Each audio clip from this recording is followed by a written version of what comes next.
Good morning, everyone. Welcome to the Korean War Memorial here at the Presidio in San Francisco. It's my great pleasure to introduce you to the Korean War Memorial and to inform you a little bit about its background.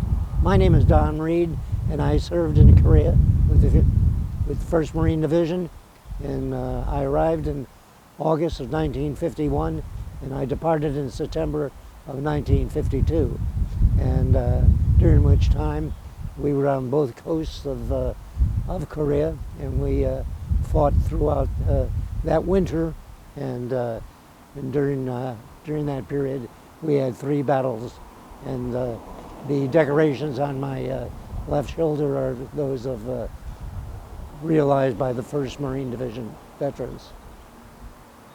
So here we are at exhibits showing the war and the various periods and occupation of the forces throughout the war, and you can see how it was before separated by the 38th parallel, and with the northern aggression pushing us all the way back to the Pusan perimeter, and then we went into Incheon and then up to and almost pushed them all the way to the Yalu River.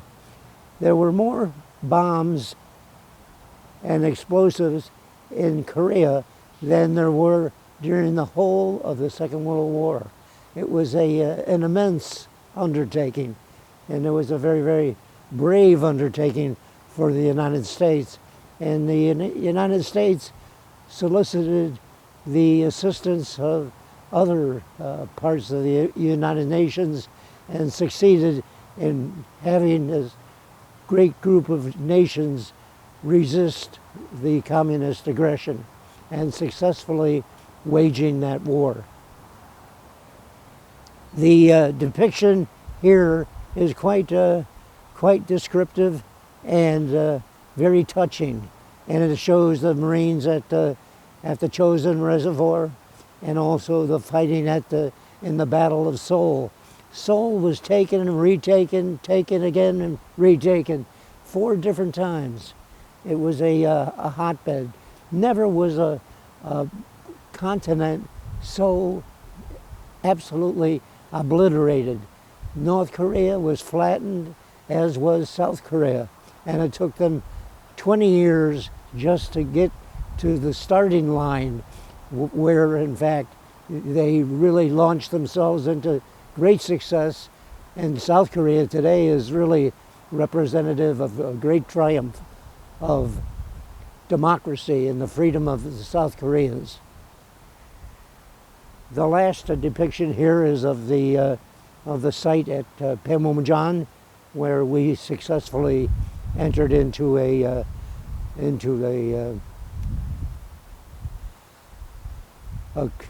settlement of the situation. So I'd like to call your attention to the beautiful centerpiece of the memorial, which shows rocks and stones at the various battle sites throughout the war, starting with the Pusan perimeter, and then into the Incheon landing, the battles of Seoul, and into the area there at the Panmunjom. This, of course, is at the Pusan perimeter, the rock, and another stone from the Incheon landing, another one from the city of Seoul, the liberation of Seoul in September 1950, and then over into the area of the Punch Bowl. That's where I served when I initially landed in Korea. And after the Punch Bowl area, we went into a reserve area nearby Inje, Korea, and then over into where the Panmunjom peace site location, and we fought there for around a year and a half before final settlement was reached. And that concludes a review of the centerpiece. Well, here we are at the really famous wall, 10 feet high and 40 feet long. And it's an outstanding presentation of the whole war, and the war that, and it honors those who served and sacrificed during that war from 1950 to 1953. And here it shows the whole of the peninsula, North and South Korea, and shows the DMZ.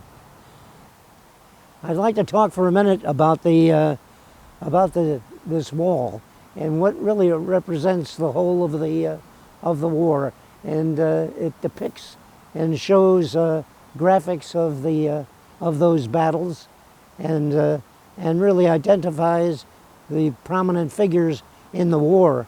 Harry Truman, a real hero, who indicated, very much the importance of that war and stopping the aggression of Russia. And it was absolutely the time to do that.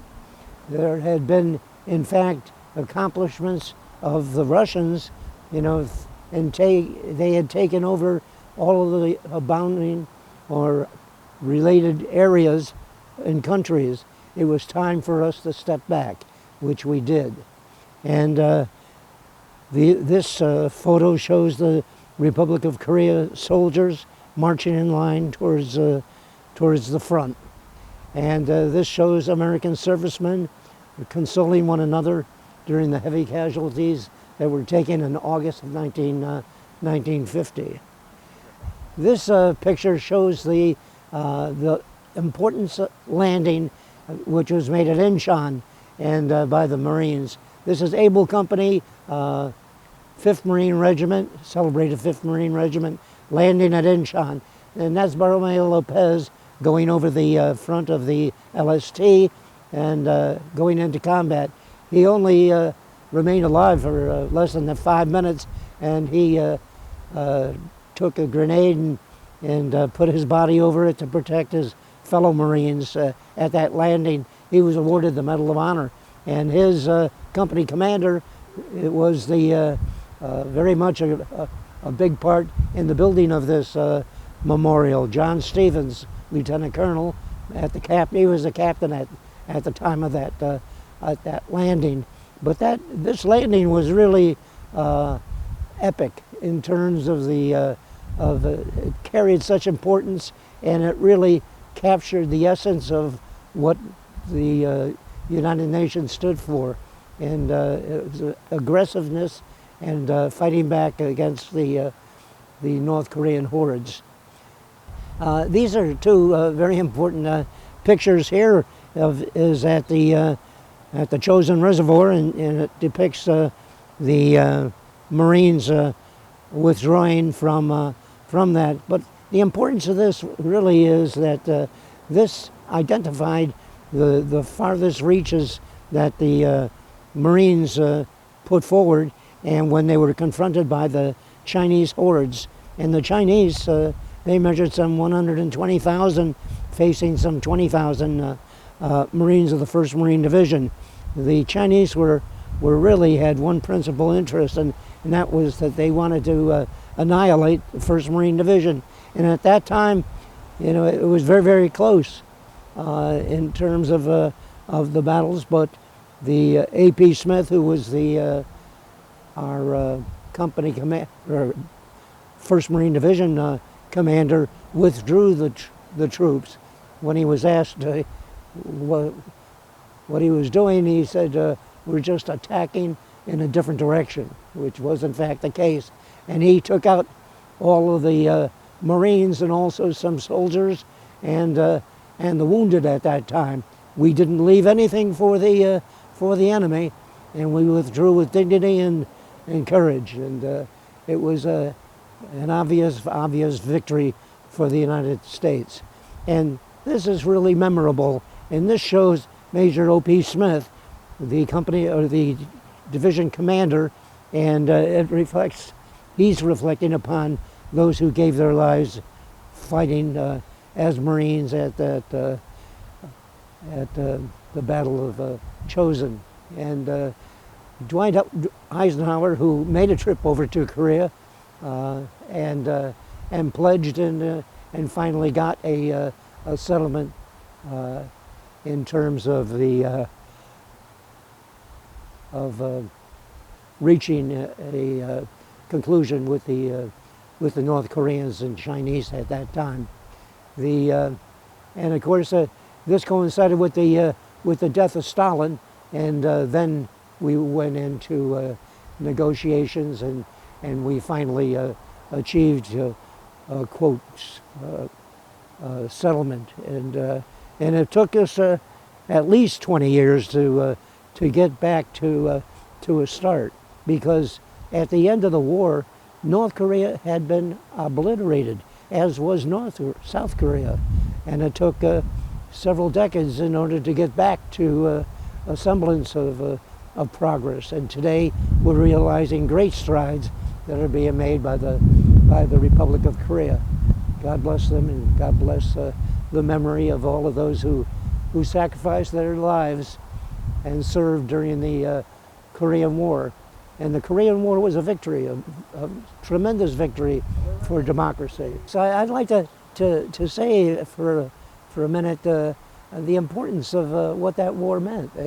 But here, the South Koreans were in a position where, with the aid of the United Nations forces, we faced communist aggression, and we stopped them for the very, very first time. But we not only stopped aggression, we secured the peace for the freedom of the government of South Korea and the Republic of Korea.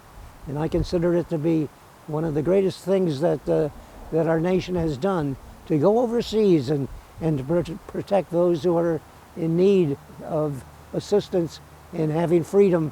And here the United States did exactly that. A wonderful, wonderful statement on the part of a great nation, the United States, for another great nation, the Republic of Korea. I'd like to spend a minute talking about the mission of our building this memorial. The first part of that mission was to, in fact, have a memorial site, which I've reviewed.